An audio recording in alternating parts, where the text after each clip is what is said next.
سوال یہ ہے کہ کوئی ملک آپ پہ اعتبار نہیں کرے گا اس وقت تک جب تک آپ یہ ثابت نہیں کریں کہ آپ کا جو لیڈر ہے وہ آپ کا ریپرزنٹیٹیو ہے. یہی بدقسمتی ہمیشہ سے رہی پاکستان کی کہ جب ہم باہر جا کے بات کرتے ہیں تو ہمارے پاس وزن نہیں ہوتا. تو اگر تو آپ ایسا کر پائیں گے تو انشاءاللہ تعالیٰ کوئی دشواری نہیں ہوگی, کیونکہ میں پھر کہتا ہوں کہ پاکستان اپنے طور پہ اتنا خوشحال ملک ہے, اتنے وسائل ہیں کہ کوئی سبب نظر نہیں آتا مجھے کہ پریشان حال رہیں, اور اس کے باوجود پریشان ہے. یہ ایک طے بات. دیکھیے ایک دوسری امپورٹنٹ چیز سمجھے کہ آپ کی محلے میں دوستی اسی وقت ہوتی ہے جب آپ کے گھر میں اتفاق ہوتا ہے, جب آپ گھر میں استحکام ہوتا ہے, جب آپ کے گھر میں خوشحالی ہوتی.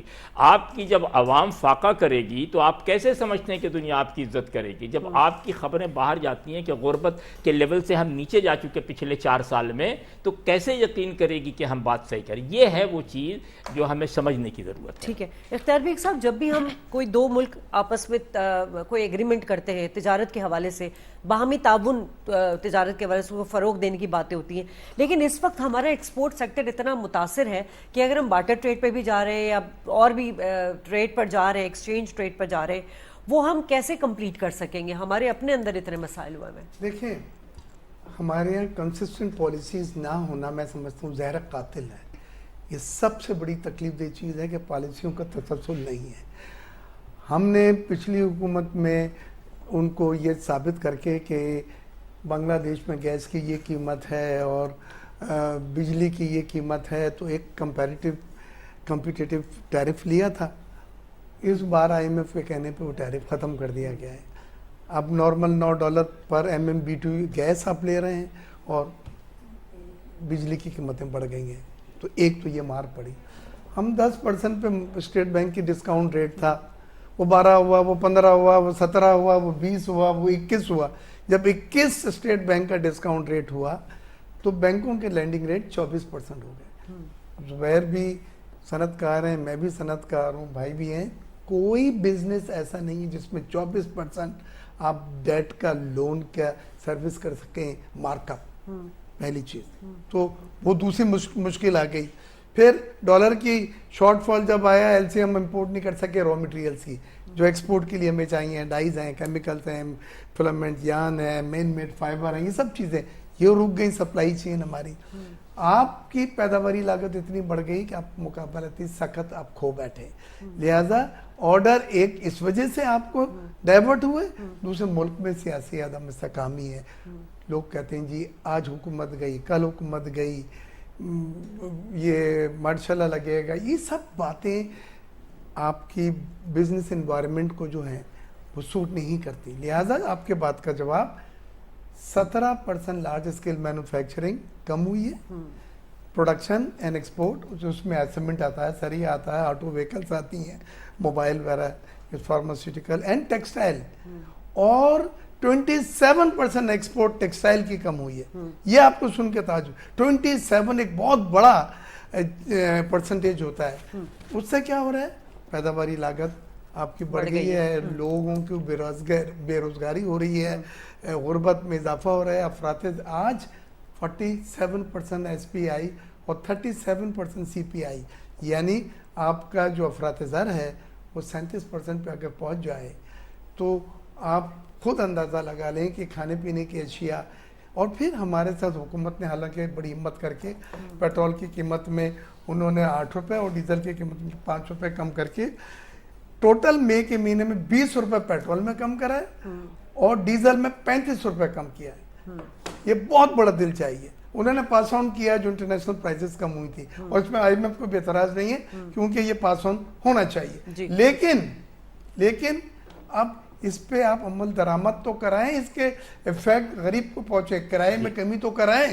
آپ جو ویگن والے ہیں, جو بسز والے ہیں, جو رکشہ والے جو ہیں, ٹیکسی والے جو ہیں, میکانزم نہیں ہے نا, تو آپ کے ایڈمنسٹریٹو میجرز کوئنسائڈ نہیں کر رہے ہیں. آپ نے قیمتیں بڑھتی ہیں تو صبح کی صبح پیٹرول کے لیے پیٹرول نہیں مل رہا تھا مجھے کل. اچھا جی, کچھ کمپلینز یہ بھی آئی ہیں کہ پیٹرول وہ کہہ رہے تھے ختم ہو گیا. جب بڑھتی ہیں تو صبح ہی قیمتیں بڑھ جاتی ہیں, اور اب یہ کم ہوتی ہیں تو پھر تو کوئی نہیں ہے میکینزم. مافیا نے بھی ہماری روٹس کو کمزور کیا ہے. تو یہ سب چیزیں ہیں جن سے آپ کی ایکسپورٹ بھی متاثر ہو رہی ہے, پروڈکشن بھی متاثر ہو رہی ہے, جو ریلیف حکومت دے رہی ہے وہ پاس آن نہیں ہو رہے غریب کو. کرائے برائے وہی نارمل, بجلی کی قیمتیں, دوسری چیزیں جو دیکھیں نا رشیا سے یہ آ رہا ہے, اور جو بجلی کی قیمت رشیا سے سستا تیل لے کے جو کم ہوں گی, اگر ان کا اثر گراس روٹ لیول پہ آپ نہیں پہنچا سکے تو آپ فیل ہیں. بالکل صحیح بات. شہباز شریف کا بڑا کنسرن ہے, بجٹ میں بھی انہوں نے کچھ سجیشنز مانگی ہیں کہ ہم انڈسٹریز کو کس طرح دوبارہ ایک ریویمپ کریں اور انسینٹیوز دیں ان کو, کچھ اس طرح کے. سب سے بڑا جو اس وقت پرابلم انڈسٹری کو آ رہا ہے وہ یقیناً یہ توانائی بحران کے حوالے سے آ رہا ہے. تو آپ کیا سمجھتے ہیں کہ یہ جو مصدق ملک صاحب نے بڑی اچھی بات کی ہے کہ بھئی اب ہم انڈسٹریز کو جو ہے نا وہ زیادہ اس پہ ایڈوانٹیج دیں گے, تو یہ اقدام اچھا ہے اور اس کا امپیکٹ کب تک آئے گا؟ دیکھیے اگر یہ انرجی کی قیمت کم کرتے ہیں تو اس کا بہت پازیٹیو امپیکٹ آئے گا مینوفیکچرنگ پہ, مینوفیکچرنگ کاسٹ کم ہوگی. ابھی گزشتہ 15 دنوں میں نا پیٹرول جو ہے تقریباً 13 روپے لیٹر کم ہوا, ڈیزل کافی کم ہوا, لیکن وہ ٹرانسپورٹر اس کو آگے پاس آن نہیں کرتے. جو بیچارہ غریب مسافر پبلک ٹرانسپورٹ میں جا رہا ہوتا ہے وہ وہی قیمت دے رہا ہے آج بھی جو آج سے 1 مہینہ پہلے تھی. تو اس میں تو لوکل ایڈمنسٹریشن جو ہے, لوکل کمشنر, ڈپٹی کمشنر, ان کا کام ہے کہ ان سے کرائے کم کروائیں. اور جب کہ بڑھتا ہے تو اگلے دن یہ کرایہ بڑھا دیتے ہیں. جب کم ہوا, آج 15 دن میں 20 دن ہو گئے کم ہوئے 2 دفعہ, لیکن انہوں نے کوئی کرائے کم نہیں کیے. تو اس سے جو ہے لوگ بیچارے پریشان, ان کی سیلریز تو بڑھ نہیں رہی ہیں. جتنے بھی مڈل کلاس اور لوور مڈل کلاس ہے ان کی کوئی سیلری اتنی بڑی نہیں ہے. اگر مثال کے طور پہ بجٹ کے ٹائم پہ جون میں کوئی سیلری بڑھ بھی جاتی ہے تو مجھے ایک رف اندازہ ہے, بہت اگر حکومت نے تیر مارا تو کہہ دیں گے جی 25,000 کے 35,000 کر دو. لیکن یہ 10,000 بھی بڑھانے سے ان کا معاملہ حل نہیں ہوگا. بجلی اتنی مہنگی, گیس اتنی مہنگی ہے, پھر اس کے بعد اور بھی جتنی تمام چیزیں ہیں جو روزمرہ کے استعمال کی ہیں, کھانا پینا, سبزی گوشت, ہر چیز مہنگی ہے. مجھے تو سمجھ میں نہیں آتا. کچھ ایڈوائسز بھی مانگی ہے بجٹ میں, بزنس مین نے کچھ ایڈوائسز تھے. بالکل ایڈوائسز دی گئی ہیں, لیکن میرے خیال میں حکومت کے پاس کوئی اتنی زیادہ سپیس نہیں ہوگی. ٹھیک ہے حکومت کہہ رہی ہے کہ ہم یہ کریں گے, لیکن آپ دیکھیے گا جب بجٹ آئے گا تو کوئی اتنی بڑی اس میں ایسا کوئی بڑا اقدام نہیں ہوگا کہ مثال کے طور پر پتہ چلا. آپ کیسے سمجھتے ہیں IMF کے انفلوئنس میں رہ کے ہم کس طرح بجٹ کو ریلیف دے سکتے, مطلب اتنا ریلیف دے سکتے؟ دیکھیں اب آپ پرائم منسٹر صاحب کہہ رہے ہیں کہ وہ بجلی کی قیمت کم کریں گے. مجھے نہیں, دیکھیں 20 روپے یونٹ پہ پہلے ٹیکسٹائل کو ایکسپورٹ کے لیے بجلی دیتے تھے, اس کا ریٹ تقریباً 38 سے 40 روپے ہو گیا, ڈبل کر دی بجلی مہنگی. تو وہ ایکسپورٹ ہی نہیں کر پا رہے, کمپیٹیٹیو نہیں ہے. ہمارے جو ریجن میں انڈیا ہے, بنگلہ دیش ہے, سری لنکا ہے, ان کی قیمت ہم سے بہت کم ہے, لہذا ہماری ایکسپورٹ جو ہے متاثر ہو رہی. جیسے بیگ صاحب نے کہا کہ 27% ایکسپورٹ ڈاؤن ہو گئی ہے, وہ اسی وجہ سے ہے کہ ہمارے پاس جو انرجی ہے وہ بہت مہنگی ہے. اب حکومت کہہ رہی ہے کم کریں گے, تو کتنا کم کریں گے؟ ہم دیکھتے ہیں کہ 40 روپے یونٹ ہے, تو کیا اس کو 30 روپے کر دیں گے؟ دیکھنے والی بات ہے. پلس اوپر سے IMF جو ہے وہ ان کے اوپر دوربین لگا کے بائنوکولر سے دیکھ رہے کہ کیا کریں گے, جو ان کے کہنے کے مطابق نہیں تو وہیں روک دیں گے. اور دوسری بات یہ ہے کہ مجھے بظاہر نظر آتا ہے کہ یہ بجٹ کے جون کے مہینے میں IMF سے کوئی ایگریمنٹ نہیں ہوگا. IMF سے کوئی ایگریمنٹ نہیں ہوگا, ہمیں اسی طرح چلنا ہوگا, اور بعد میں سمجھتا ہوں کہ آہستہ آہستہ ہم جو ہے اس کے عادی ہو جائیں گے. 30 تاریخ کو تو میرا خیال ہے ڈیٹس بھی ختم ہو رہی ہیں, IMF ڈیٹ بھی ختم ہو ایکسپائر ہو رہا ہے. ہاں, لیکن اس میں جو ہے نا ہمیں نیا ایگریمنٹ کرنا پڑے گا. ہمیں کوشش کرنی چاہیے یا نیا ایگریمنٹ کریں, نمبر 1. نمبر 2 یہ کہ اس نئے ایگریمنٹ کے اندر تمام چیزوں کو مد نظر رکھتے ہوئے, اور اس کا جو نیا ایگریمنٹ ہے وہ تھوڑا لمبے عرصے کے لیے 2-3 سال کے لیے ہونا چاہیے. اس کا والیوم اماؤنٹ جو ہے بہت زیادہ ہونا چاہیے, ورنہ موجودہ صورتحال میں جس طرح سے ہم چل رہے ہیں تو وہ تو ٹھیک ہے, دوست ممالک سے بھی آپ نے سعودی عرب سے لے لیا, UAE سے لے لیا, چائنا سے شارٹ ٹرم بورنگ کر لی اور اس سے کام چلا رہے ہیں, لیکن ان دا لانگ رن ہمیں IMF سے ہی ایگریمنٹ کی طرف جانا چاہیے, اور وہ لگتا ہے کہ جون میں نہیں ہوگا, اس کے بعد ہوگا. ٹھیک ہے. خالد صاحب, زبیر صاحب نے اور بیگ صاحب نے بھی یہی بات کی کہ حکومت کے اقدامات تو ہیں لیکن امپلیمنٹیشن نہیں, ایڈمنسٹریشن نہیں ہے, میکانزم نہیں ہے کوئی. آپ نہیں سمجھتے, کیونکہ آپ ہمیشہ بڑی سینٹیمنٹل باتیں کرتے ہیں اور دکھی بھی نظر آتے ہیں ہم سب کی طرح, کیا ہم سب کا فرض نہیں بنتا کہ ہم اپنے ملک, کیا صرف حکومت کا فرض بنتا ہے یا صرف ہمارے اداروں کا فرض بنتا ہے, کیا میں نے قوم ہمارا فرض نہیں بنتا؟ ہم کب تک یہ مافیا اور مڈل مین کے ہاتھوں جو ہے عوام, غریب عوام پستی رہے گی؟ آپ مجھے یہ بتائیں کہ مڈل مین اور مافیا ہمارا حصہ ہے یا حکومت کا حصہ؟ پہلے طے کر لیں تو آپ کے سمجھ میں آ جائے گی بات.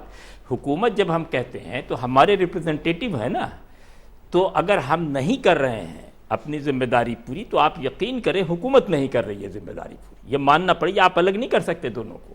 ہمارے ووٹ سے آئے ہیں نا، وہ ہم نے ووٹ دیا ہے تو وہ آئے ہیں. تو اگر ہم نہیں، ٹرانسپورٹرز کا کام نہیں کہ کرائے کم کریں. نہیں بالکل کام ہے، لیکن سوال کون کہے گا ان سے؟ ہم تو نہیں یوٹیلیٹی کہیں گے. اسٹور پہ سر کل کتنی چیزیں کم ہوئی ہیں پرائزز، آج وہی پرانی پرائز تھی. میں بالکل آپ سے، میں تو روز دیکھتا ہوں کنٹرول کمیٹیز ہوتی ہیں، ڈپٹی کمشنر سوال کی یہ کہ ذمہ جن کے داریاں ذمے آپ یہ کام کام نہیں لگاتے کر رہے ہیں آپ ان کو پکڑیں، ٹرانسپورٹر کو نہ پکڑیں. ان کو کیوں نہیں پکڑتے؟ اس پہ دیکھیے یہ وہ آرگومنٹ ہے اور وہ ڈسکشن ہے جو میں سمجھتا ہوں تا قیامت ختم نہیں ہوگی کہ بھائی مطلب بقول ایک عام لوگوں کے کہ پہلے مرغی آئی ہے پہلے انڈا ہے، اب اس پہ بحث کرتے رہیے آپ تاحیات، کبھی نہیں تک. بات یہ ہے کہ پاکستان میں حکومتی نظام اس قدر ناکام رہا ہے پچھلے 60-70 سال سے، ابھی سے نہیں.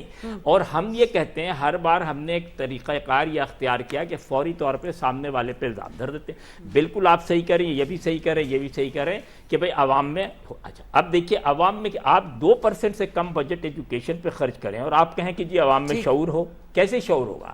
ابھی آپ نے ٹرکی کا بیچ میں حوالہ دیا، آپ کو پتہ ہے ٹرکی میں اردگان کیوں جیتا ہے؟ کبھی آپ نے سوچا ہے؟ نہیں، صرف عورتوں کی وجہ سے جیتا ہے، صرف خواتین کی وجہ سے، مردوں کی وجہ سے نہیں. اس کی وجہ یہ ہے کہ پہلی بار اردگان نے ثابت کیا کہ جو تم لوگوں کا یہ کانسیپٹ ہے کہ حجاب اتار کے اور فیشن کر کے اور ویسٹرنائز ہو کے اور سیکولر کر کے عورتوں کے حقوق ہے، وہ نہیں ہے. اس نے ان سے زیادہ حقوق کامیاب ہو. سیدھی سی بات. ٹھیک ہے. اس وقت ہمارے سے ٹیلی فون لائن پر انٹرنیشنل ریلیشن کے ایکسپرٹ ہیں ڈاکٹر تحسین نثار اٹلی سے. بہت شکریہ ڈاکٹر صاحبہ. یہ فرمائیے گا، سب سے پہلے تو جنرل سوال میں آپ سے یہ کرنا چاہوں گی کہ ہم کسی بھی ملک کی خارجہ پالیسی کو جب بھی دیکھتے ہیں تو اس کے دوسرے ملک کے ساتھ جو بھی مستحکم تعلقات ہوتے ہیں اس میں جو اقتصادی اور تجارتی معاملات ہوتے ہیں وہ کیا کردار ادا کرتے ہیں؟ جی تھینک یو ویری مچ آپ کے انویٹیشن کا.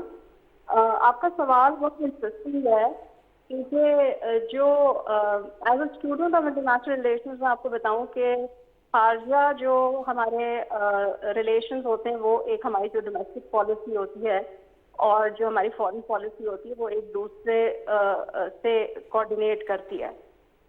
پاکستان میں جو طریقہ کار ہم نے دیکھا ہے وہ یہ ہے کہ ہماری ابھی بھی آج بھی ہماری پولیٹیکل اسٹیبلٹی چاہے اتنی اسٹرانگ نہ ہو مگر ہم دیکھتے ہیں کہ فارن پالیسی لیول پہ جو باتیں ہو رہی ہیں یا جو بھی جو ایکٹیویٹی ہو رہی ہے وہ بہت یعنی ایک اچھے اس کے اندر ہے، ایک اچھے ریفلیکشن کے اندر ہم جو ہے وہ آگے بڑھ رہے ہیں. مگر انفارچونیٹلی ہماری فارن پالیسی جو ہے وہ پروگریسو ہے. ڈومیسٹک جو کنسٹرینٹس ہیں اس کے وہ انفارچونیٹلی اتنے زیادہ اسٹیبل نہیں ہے.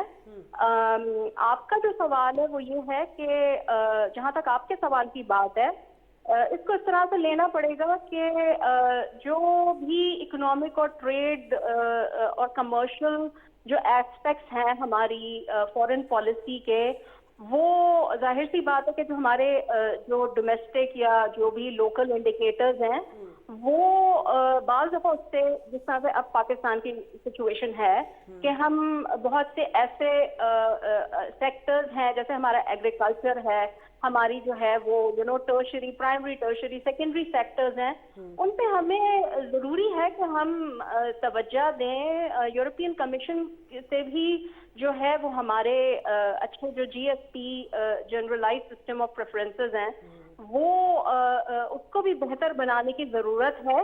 کیونکہ آپ یہ دیکھیں کہ ریگارڈلیس آف دا ڈومیسٹک اپہیول اور ڈومیسٹک انسرٹینٹی ان پاکستان نیورتھلیس ایک ظاہر بات ہے کہ اتنا بڑا ملک ہے، اس کی پوری ایک سینکٹی ہے انٹرنیشنل سسٹم کے اندر.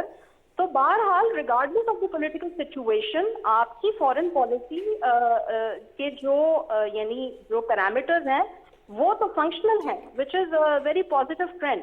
اور جہاں تک ہمارا سوال ہے کہ ہم ڈائسپورک ہیں، ہم بہت یعنی اپنے ملک کے بارے میں ایموشنل ہیں. ہم جب ٹی وی اسکرینز پہ بہت انسٹیبلائزڈ اپنے دیکھتے ہیں امیجز تو بڑی سینسٹیوٹی ہمیں ہے. میرا خیال ہے کہ پاکستان میں رہتے ہوئے بعض دفعہ اتنی سینسٹیوٹی نہیں ہوتی جتنی آپ باہر آ کے اور آپ جب رہتے ہیں تو آپ کو یہ جو آپ دیکھتے ہیں جو آپ یعنی ایسوسیٹ کرتے ہیں.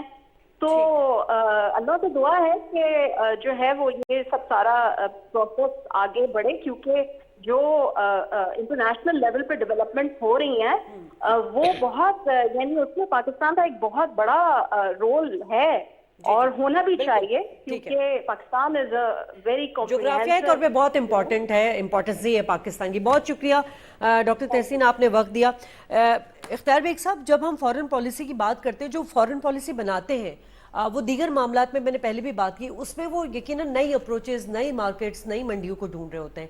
بلاول صاحب نے اس پر بہت کام کیا ہے, اس وقت اس کے حوالے سے ذرا اپڈیٹ دیجیے. بلاول صاحب جب جا رہے تھے پہلے FATF کے لیے, تو ہمارے ساتھ میٹنگ کی تھی.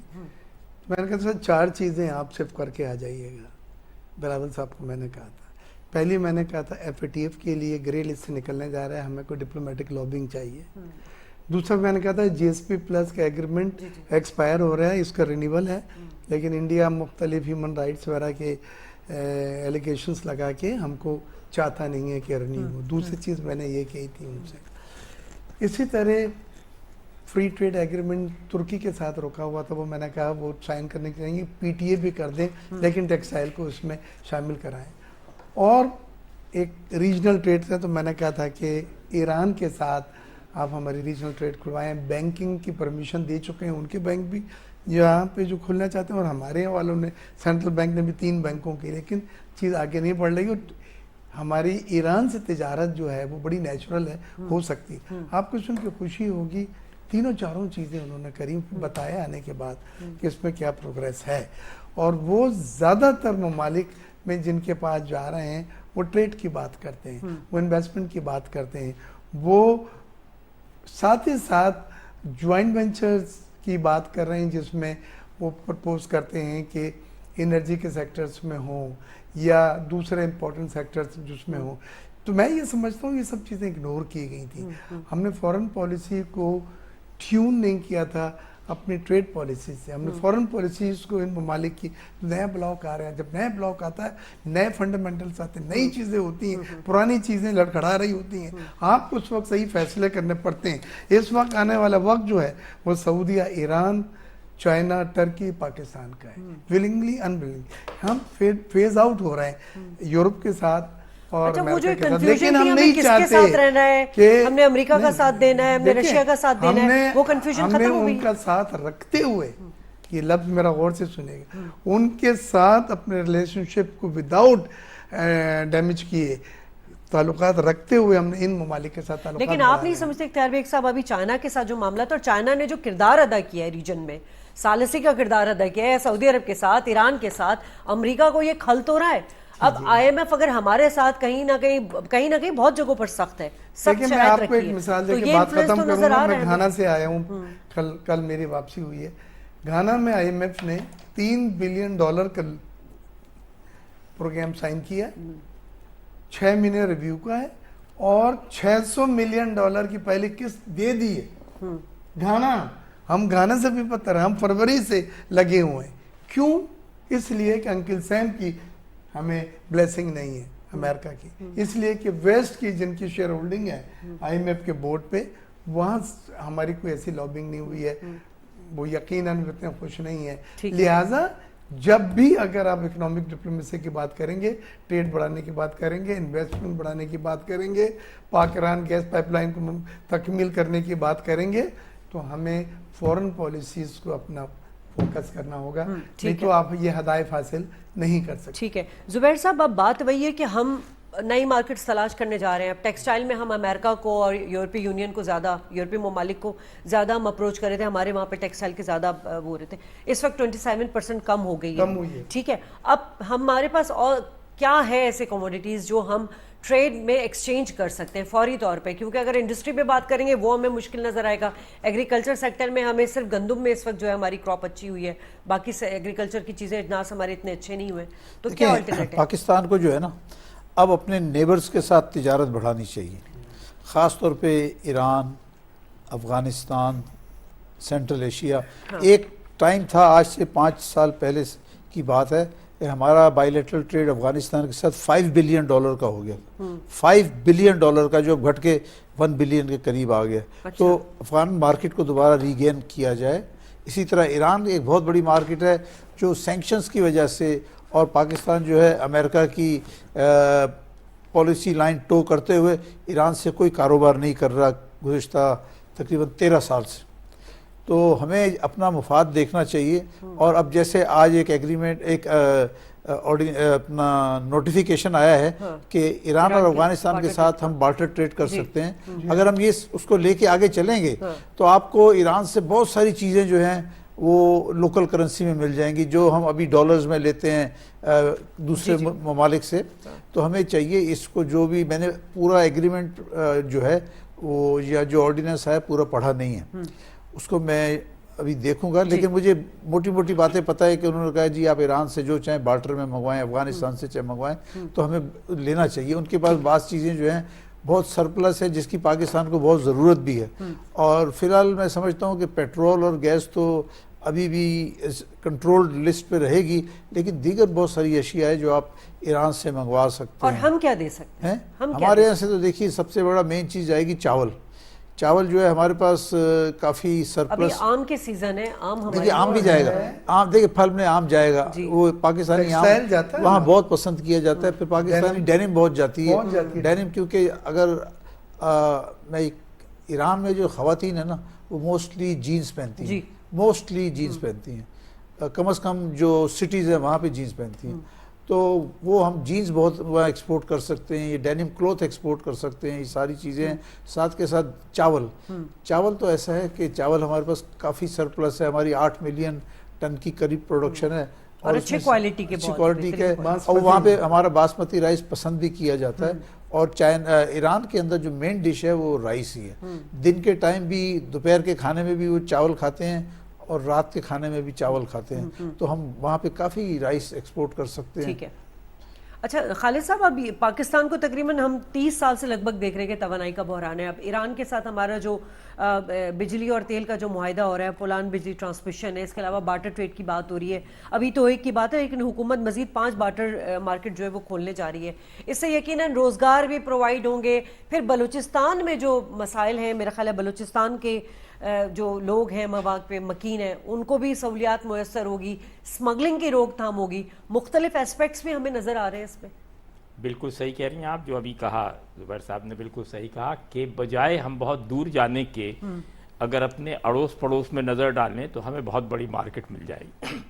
آپ نے خود کہا کہ شاید 5 بلین تک چلے گئے تھے ہم افغانستان سے اور اب 1 بلین پہ آ گئے. تو ہمیں یہ بتانا چاہیے جو بیٹھے ہوئے ہیں اکنامسٹ پاکستان میں حکومت میں، ان سے پوچھنا چاہیے کہ 5 بلین گھٹ کے 1 بلین کیوں ہو گیا؟ 4 بلین کی جگہ ہے، 5 کو 9 ہو جانا چاہیے تھا. اسی طرح ایران سے سینکشن کے باوجود سوال یہ ہے کہ ایران سے دوسرے ممالک کیسے ہیلپ لیتے رہے، کیسے کاروبار کرتے رہے. کیونکہ دیکھیے ایک چیز بتائے، سینکشن جو ہے نا وہ بہت ہی مائکرو فلٹر اسٹف ہے جو نیچے ایک گراؤنڈ لیول پہ نہیں دیکھتا. جیسے مچھر ہوتے ہیں نا زمین پہ کووڈ کے تو نظر نہیں آتے، تو اسی طرح جو لوگ بزنس کرنا جانتے ہو کر رہے ہیں. اب آپ یہ دیکھیے کہ اس سینکشن کے باوجود آپ کے یہاں کنولا آئل اور فوڈ اسٹف اور کنفیکشنری سب ایران سے آتا ہے اور اسمگل ہو کے آتا ہے. پورا میریٹ ٹور جا کے دیکھ لیں، بھرا ملے گا آپ کو. تو سوال یہ ہے کہ جب وہ آ رہا ہے تو اگر آپ اسی کو لیگل کر دیں اور ان کو وہ راستہ دے دیں اور ان سے بارٹر کر دیں تو آپ یقین کریں آپ زیادہ فائدے میں رہیں گے. اور ایران کے لیے بھی خوشی کی بات ہے، آپ کے لیے بھی خوشی کی بات ہے، کیونکہ لوکل کرنسی میں کریں گے. ابھی آپ زیادہ تر فورن کرنسی میں کرتے ہیں. تو گنجائش جیسا کہ آپ نے فرمایا چاول بہت بڑا، آم ہے بہت بڑا. اس کے اچھا اس سے اب ہٹ کے اگر ویلیو پروڈکٹ دیکھیں تو آپ کے ہاں ماربل بے پناہ ہے. جو دنیا کے جو بہترین کلاسک ماربل سے وہ پاکستان میں دستیاب ہے. آپ بھیج سکتے ہیں، بنا سکتے ہیں، سامان کر سکتے ہیں. اس سے نمک ہے وہ آپ بھیج سکتے ہیں باہر. یعنی نیچرل ریسورسز کی تو بھرمار ہے. بلوچستان تو بالکل ہب ہے. سوال یہ ہے کہ کوئی پابندی تو کسی نے نہیں لگائی ہے. یہ جو ساری باتیں حکومت کرتی ہے وہ ساری وہی باتیں جو ان کو کرنی ہمیں نہیں کرنی ہے. ہم تو صرف یہاں بول سکتے ہیں اور بول رہے ہیں.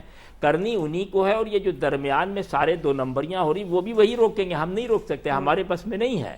تو اس لیے میں ہمیشہ, آپ نے دیکھا ہوگا میرا زیادہ انداز یہ ہوتا ہے کہ حکومت ہی کو میں مورد الزام ٹھہراتا ہوں, کیونکہ جب ہم نے تمہیں ووٹ دیا ہے تو اسی بات کا دیا ہے کہ تم فیصلہ کرو گے, ہم نہیں فیصلہ کریں گے. تم ہمیں گائیڈ لائن دو گے, ہم تمہیں نہیں گائیڈ لائن دیں گے. تم مجھے بتاؤ گے, ہم نہیں بتائیں گے. تو اگر اس طرح کریں گے تو آپ کو بہت ساری چیزیں, پلس دیکھیے جو سب سے بڑا ایشو ہے, پوری دنیا جو آپ سے پریشان ہے وہ آپ کی انکمپیٹنسی سے پریشان ہے اور کرپشن سے پریشان. یہ ماننے کو ہم تیار نہیں ہیں کسی طور سے. ہم کہتے نہیں صاحب ہم تو دنیا کی سب سے اچھی نیشن ہے, کس نے کام کرا. آپ یقین کریں, ابھی میرا خیال یونائٹڈ نیشن کی کل کی رپورٹ, شاید کل کی ہے, انہوں نے کہا بھائی پاکستان سے کیسے ٹریڈ کریں. کرپشن, انکمپیٹنس, یعنی ایک تو کرپشن ہے, چلیے کرپشن آپ روک لیں گے ڈنڈا کر کے, ہنگامہ کر کے, توڑ جوڑ کر کے. وٹ اباؤٹ انکمپیٹنسی, آپ کے پاس لوگ ہی نہیں. پچھلی دور حکومت میں کرپشن کا ریٹ زیادہ بڑا تھا. نہیں, میں ایک بات کر رہا ہوں کہ دیکھیں سوال یہ ہے کہ اچھا انکمپیٹنسی کیسے. میں آپ کو بتاؤں 90% جو لوگ ہیں پاکستان میں جو بڑی عہدوں پہ بیٹھے, بڑے کتابی باتیں کرتے ہیں, عملی مارکیٹ تو نہیں جاتے ہیں نا, کھارا در تو نہیں جاتے ہیں, جوڑیا بازار تو نہیں جاتے, وہ کمرے میں بیٹھ کے اکنامکس پہ بات کرتے ہیں, نہیں کر سکتے. میں امریکہ میں 22 سال رہا, وہاں آپ یقین کریں بڑے بڑے پروفیسر گلی کوچے میں جاتے ہیں, غریب لوگوں سے بات کرتے, بلکہ وہ کہتے ہیں کہ جتنا مشورہ ایک چپراسی دے سکتا ہے وہ باس نہیں دے سکتا ہے, کیونکہ اس کو زیادہ پتہ ہے ہم سے. یہ پریکٹس آپ کو کرنی ہوگی کہ جو ہمارے بچپن میں پولیٹیشین بھی کرتے تھے کہ گھر گھر گلی گلی کوچے کوچے مارے چلتے تھے اور خبریں دیتے, تو وہ سسٹم ختم ہو گیا. اب ہم ایئر کنڈیشن میں کمرے میں بیٹھے پلان کرتے ہیں. ٹھیک ہے, زبیر میں صاحب ایک چیز کہنا چاہوں گا ایران کی سینکشنز کے بارے میں. دیکھیں ایران کی سینکشنز سے جتنا فائدہ انڈیا اور چائنا نے اٹھایا, ہم نے نہیں اٹھایا. ہم تو ایسا تھا نا کہ ایران سے کچھ منگوا ہی نہیں سکتے, ایسی پابندی ہے کہ آپ $1,000 ایران پہ نہیں لگ رہا تھا, ہم پہ پابندی. $1,000 کی چیز نہیں منگوا سکتے. انڈیا نے ان تمام سینکشنز میں 12 سال میں خوب تیل ایران سے لیا اور کم پرائس پہ لیا. امریکہ کا اتحادی ہو کے روس کے ساتھ ٹریڈ کر رہا ہے, امریکہ اس سے تیل دیکھیں اس خرید رہا نے ہے ان سے سستا تیل خریدا, اور انہوں نے ایک بینک کو مقرر کر دیا, بھئی یہ ایک بینک ہے ABC بینک جو ہے, یہ ساری ایران کی ٹریڈ کرے گا. تو انہوں نے اس کے ذریعے ساری ٹریڈ کی, آئل بھی خریدا اور اس کے علاوہ دیگر چیزیں بھی خریدی, اور پھر ریٹرن میں انہوں نے پیمنٹ بھی روپی کے اندر کی, انڈین روپی کے اندر کی, اور انڈیا نے پھر وہاں سے ان کو گندم بھیجی. یہ ساری چیزیں ہیں. اگر ہم نے بالکل فائدہ نہیں اٹھایا, ہم کہتے ہیں جی امریکہ نے یہ کہا وہی کریں گے اور کچھ نہیں کریں گے. جی میں بالکل انڈورس کروں گا. بڑا دل دکھتا ہے کہ ایران کے ساتھ انڈیا نے بارٹر ٹریڈ ایگریمنٹ سائن کر لیا تھا, اور اس بارٹر ٹریڈ ایگریمنٹ کے زمرے میں آپ نے ہر چیز وہاں پہ بھیجی اور وہاں سے آپ نے ہر چیز اٹھائی. جہاں تک آئل کا تھا, آئل بھی سستا لے کے انہوں نے ریفائنڈ کر کے پیٹرول ایکسپورٹ کرا. انڈیا کی جو بھی ایکسپورٹ بڑھی ہے اس میں ایک بہت بڑا حصہ اس آئل پیٹرول کا ہے کہ جو وہ ایکسپورٹ کر رہے ہیں, امپورٹ کرنے کے بجائے. ہم تو سب آئل پروڈکٹ امپورٹ کر رہے ہیں, وہ منگا کے رشیا سے اور ایران سے. ان کی ریفائنریاں اس میں کیپیسٹی تھی, وہاں پہ انہوں نے ریفائن کرا اور وہ اب بیچ رہے ہیں انٹرنیشنل مارکیٹ میں. جھگڑوں میں اتنا رہے کہ ہم ان سب چیزوں پر فوکس نہیں کر سکے. اکانومی اور کامرس ایسی چیز ہوتی ہے جس میں 24 گھنٹے آپ کو آنکھیں کھولی رکھنی پڑتی ہے, کیونکہ ہر روز پتے بدل رہے ہیں, حالات تبدیل ہو رہے ہوتے ہیں. آپ کو کس طرح اپارچونٹی گریب کرنی ہے اور کس طرح خطرات کو روکنا ہے, یہ ہے آپ کا آرٹ. سوتے بیٹھ کے آپ 3 مہینے میں پالیسی بنائیں گے اور 6 مہینے میں اس کے امپلیمنٹ کے لیے نہیں ہوگا. لیکن اختیار بیگ صاحب ایک اور چیلنج ہمیں نظر آ رہا ہے. اب ایران کے ساتھ بھی ہمارا بارٹر ٹریڈ ہو رہا ہے, ہمارے دیگر ملکوں کے ساتھ بھی تعلقات استوار ہو رہے ہیں. یقیناً ہم اس میں دیکھتے ہیں کہ دوبارہ سے ایک دہشت گردی کا جو ایلیمنٹ ہے وہ دوبارہ شروع ہو گیا ہے. اس وقت ہمارے انٹرنیشنل انسرجنسیز ہمارے لیے بہت بڑا چیلنج ہے. ایران کے ساتھ ایک بہت بڑا خطرہ یہ ہے کہ جو ایگریمنٹ ہم نے سائن کیا تھا اس کے حساب سے پاک ایران گیس پائپ لائن کا اگر منصوبہ نہیں لگتا تو ایگریمنٹ میں پروویژن ہے, اب تک فائن کیلکولیٹ کیا ہے $18 بلین.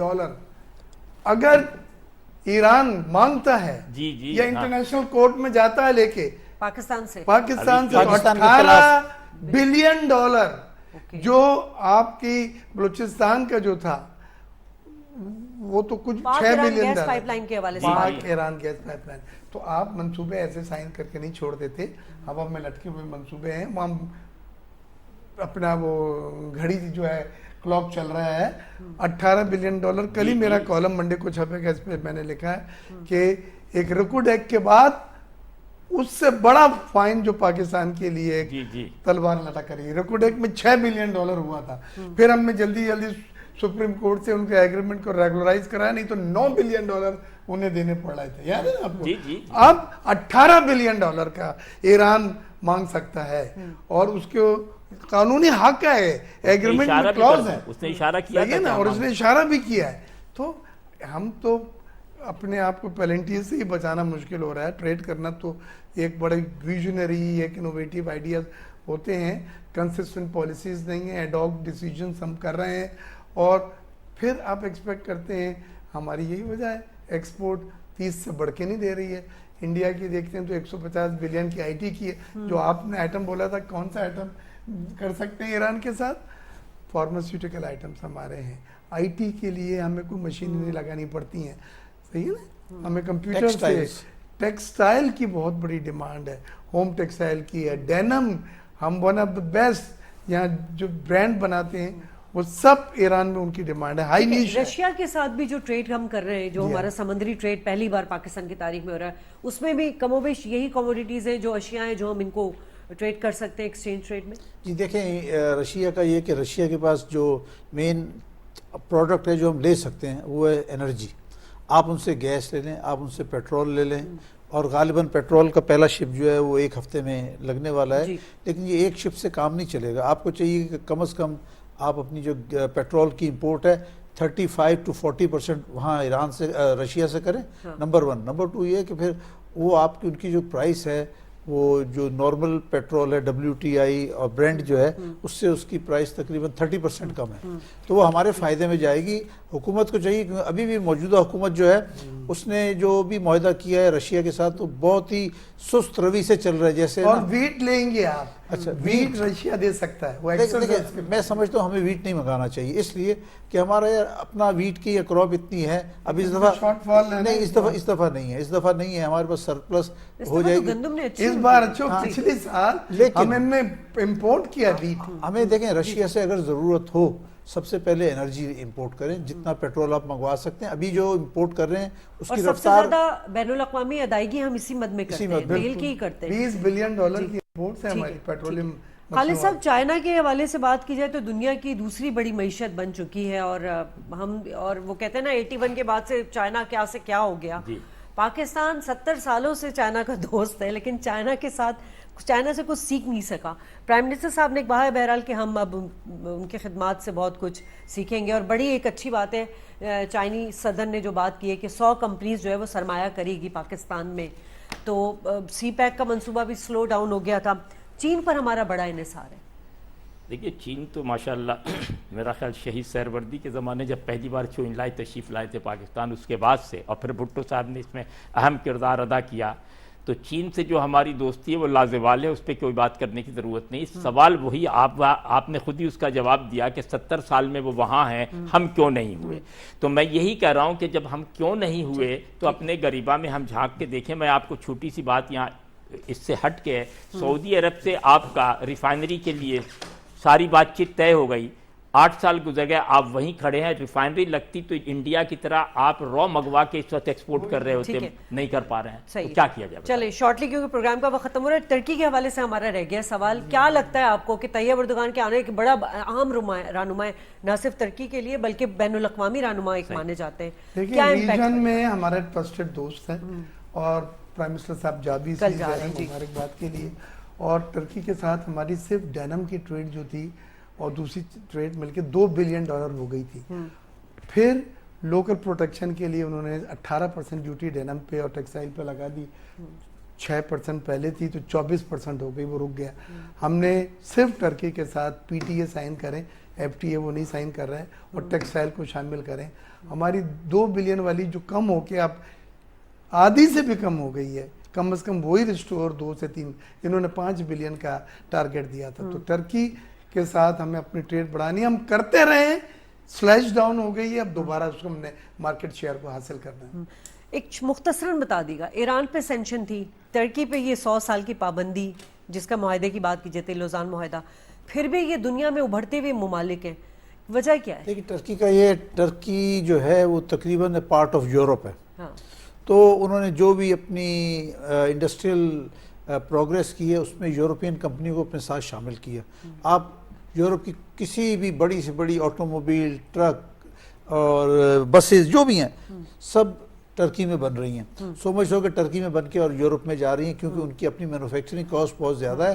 آٹوموبائل، ٹرک، بسز یہ سب ٹرکی میں بن رہے ہیں. اس کے علاوہ بھی بہت ساری انڈسٹریز ہیں جو ٹرکی نے لگائیں اور اس کے بعد وہاں سے ایکسپورٹ کر رہے ہیں دوبارہ بیک ٹو یورپ. اور کنٹینیوٹی میں معاشی پالیسی چلتی جی ہاں رہی ہے.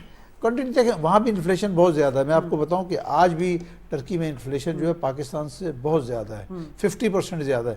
ہم بھی کہتے ہیں کہ ہمارے 45% انفلیشن ہے، یہ ان کے پاس 65-70% انفلیشن ہے.